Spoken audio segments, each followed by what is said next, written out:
जी अस्सलाम वालेकुम, my name is Umar Farooq.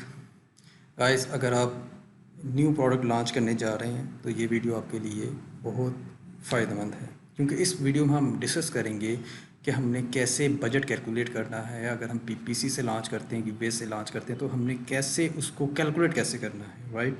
तो एक केस स्टडी मैंने आपके सामने रखा हूँ। तो इसमें जैसे सेल प्राइस इसमें है 19 है, और डेली हमने एस्टिमेट लगाया कि हमारे जो है ना, हमें टॉप 10 में आने के लिए कोई 25 के अराउंड बोर्ड जो है ना डेली सेल्स चाहिए, ठीक है। हम कहते हैं जी प्रॉफिट मार्जिन है जी 6.9 है, लैंडिंग कॉस्ट इसकी 5 है, 3 रेफरल फी है, एफ फीस 5 है, ठीक है। तो हमने ये 3 मंथ्स का जो है ना डाटा उस वो हम बनाते हैं, ताकि 3 मंथ्स में हम अपनी प्रोडक्ट की जो परफॉर्मेंस है पीपीसी की, स्पेशली पीपीसी की जो हमारी एकॉस है, ठीक है, उसको हम लेकर चलेंगे, ठीक है। 3 मंथ्स का डाटा, ठीक है। तो उसमें सबसे पहले हम कहते हैं जी, इसमें ये हमारे कीवर्ड्स हैं, ठीक है। इधर आपने कीवर्ड्स लिख लेने हैं, ठीक है। इधर आपने सर्च वॉल्यूम, जो कीवर्ड का एक्चुअल सर्च वॉल्यूम हीलियम 10 से आप ले सकते हैं, ठीक है। ब्रांड एनालिटिक्स से भी ले सकते हैं आप, जो है ना, अगर आपके पास अवेलेबल है तो ब्रांड एनालिटिक्स को आप यूज़ करके एक्चुअल सर्च वॉल्यूम भी ले सकते हैं, ठीक है। उसमें एक नया डैशबोर्ड ब्रांड एनालिटिक्स में आया है, तो उसमें आप उसको आप यूज़ कर सकते हैं, राइट।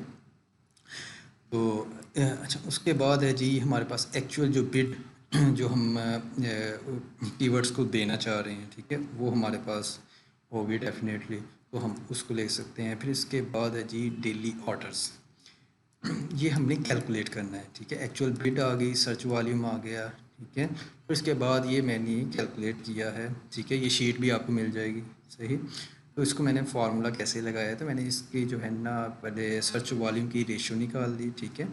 फिर उसको हमने जो है ना मल्टीप्लाई कर दिया बिट के साथ, सॉरी, इसमें जो टोटल हमारे एस्टिमेटेड ऑर्डर्स हैं, राइट, 25 ऑर्डर्स हैं, तो उनसे हमने रेशो पहले निकाल ली। निकालने के बाद जो है ना टोटल ऑर्डर से मल्टीप्लाई करने के बाद 11 ऑर्डर्स आ गए, तो टोटल हमारे पास कैलकुलेट हो गए 25 ऑर्डर्स। तो क्योंकि हमने हमने एस्टिमेट लगाया हुआ 25 हमने सेल करना है टॉप 10 में आने के लिए, राइट, ठीक है।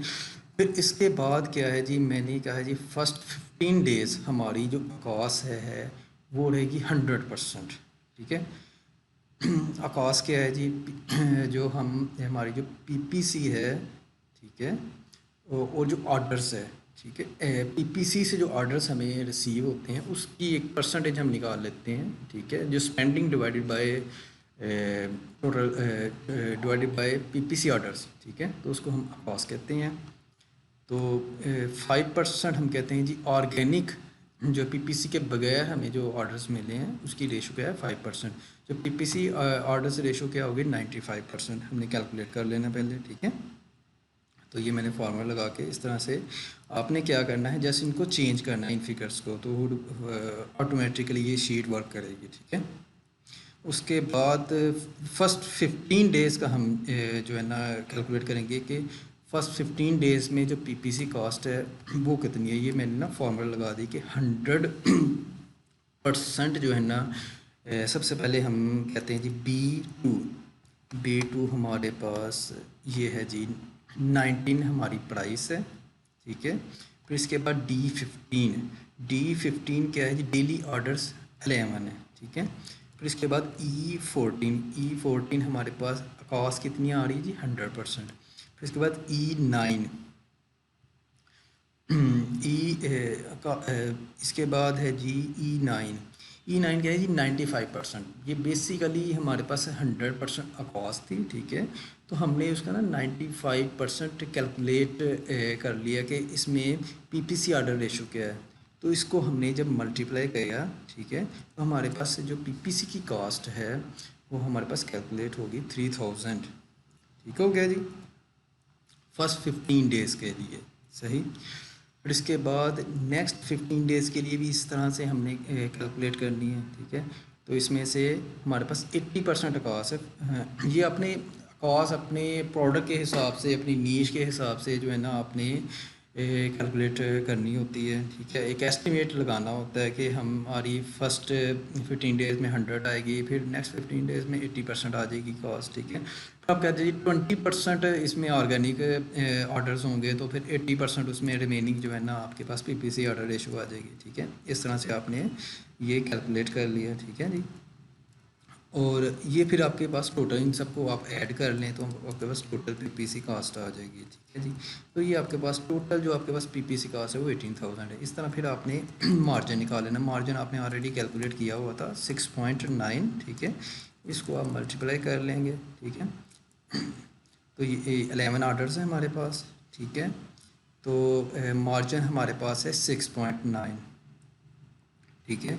इसके बाद है जी डी, ये D30 हमारे पास है जी, D30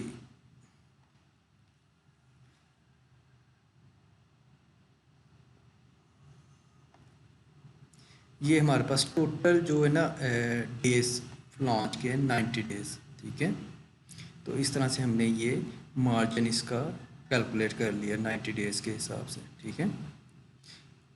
क्योंकि 3 मंथ्स था तो इस वजह से 3 मंथ्स में 90 डेज़ हमने जो है एक एस्टिमेट लगा ली कि 90 डेज़ होते हैं 3 मंथ्स में। तो इसमें आपने क्या करना है, मार्जिन कैलकुलेट कर लेना है, सही। फिर इसके बाद है जी ये यानी कि 90 डेज़ का जो मार्जिन है वो आपके पास ये आ गया, सही। इसका टोटल हम मार्जिन कैलकुलेट करेंगे वो आ गया है 15,000। इसका मतलब क्या है कि पीपीसी हमने कास्ट बियर की है 18,516, जबकि मार्जिन हमारे पास था इसका 15,525। और एक्स्ट्रा हमने जो पीपीसी अपने जेब से मज़ीद दे रहे हैं वो 2,991 हम दे रहे हैं, ठीक है। ये टोटल मैंने सेल भी कैलकुलेट इसमें की हुई है, ठीक है। तो आप इसको ना फार्मूलाज देख सकते हैं, ठीक है। तो इस तरीके से आपने जो है ना ये टोटल सेल्स भी आपने कैलकुलेट कर ली, ठीक है। अब आ जाते हैं कि मैं कहता हूँ कि टोटल सेल मंथ वाइज मैंने ना ये कैलकुलेट कर ली। ये कैसे, ये भी एक फार्मूला लगा के, ठीक है, कि ये मैं आपसे बताता हूँ कि D25 में हमारे पास टोटल ऑर्डर्स कितने हैं जी 25, ठीक है। फिर E14 क्या है जी 15 डेज, ठीक है जी। 15 डेज हमने जो ऑर्डर्स हैं 25 ऑर्डर्स थे, 15 डेज थे, ठीक है। और इसके बाद हमने क्या किया जी B2 हमारे पास क्या है जी सेल प्राइस, सही। तो हमारे पास टोटल जो है ना हमारे पास सेल निकल आई है, ठीक है, वो 15 डेज़ की। इसी तरह ये भी 15 डेज़ की हमारे पास सेल निकल आई। इस तरह ये 30 डेज़ की और ये भी 30 डेज़ की, क्लियर है जी।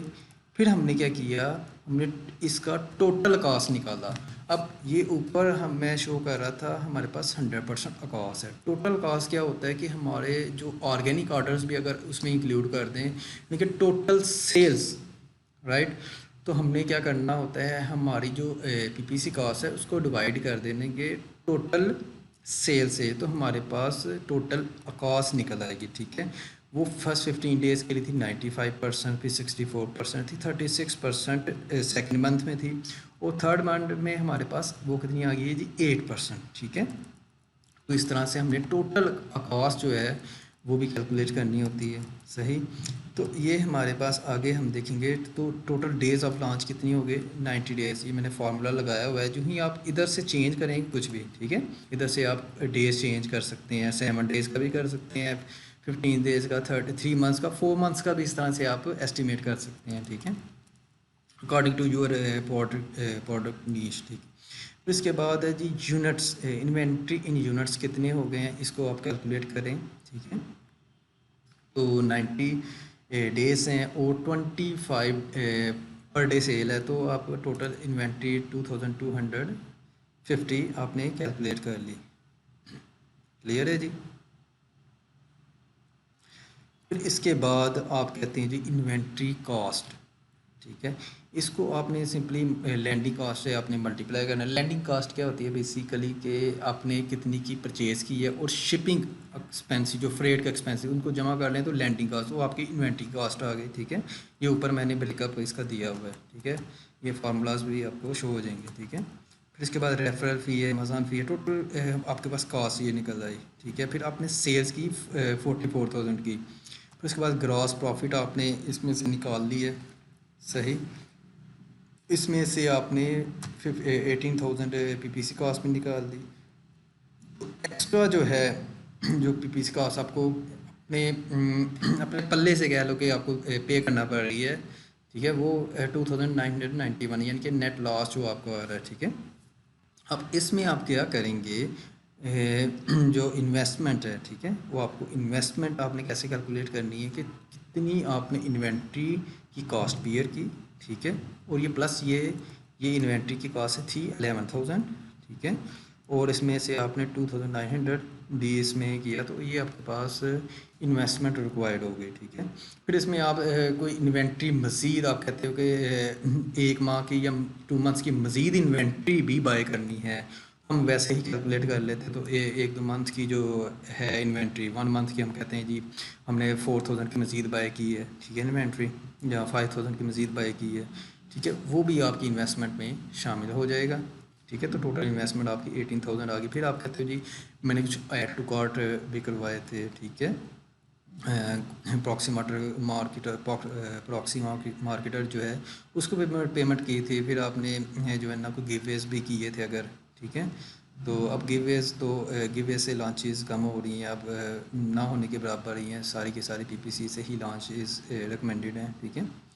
तो अगर है तो जो भी एक्सपेंसेस आप कर सकते हो, इस तरह कंपनी की रजिस्ट्रेशन के कुछ एक्सपेंसेस थे, ठीक है। और भी कुछ एक्सपेंसेस कोई कैपिटल एक्सपेंसेस हैं तो आप वो भी जो है ना उसमें ऐड करके टोटल अपनी इन्वेस्टमेंट जो है ना इस तरह से ये 19,000 आपकी टोटल इन्वेस्टमेंट आपने कैलकुलेट इस तरह से कर लेनी है, ठीक है। Thank you so much for watching.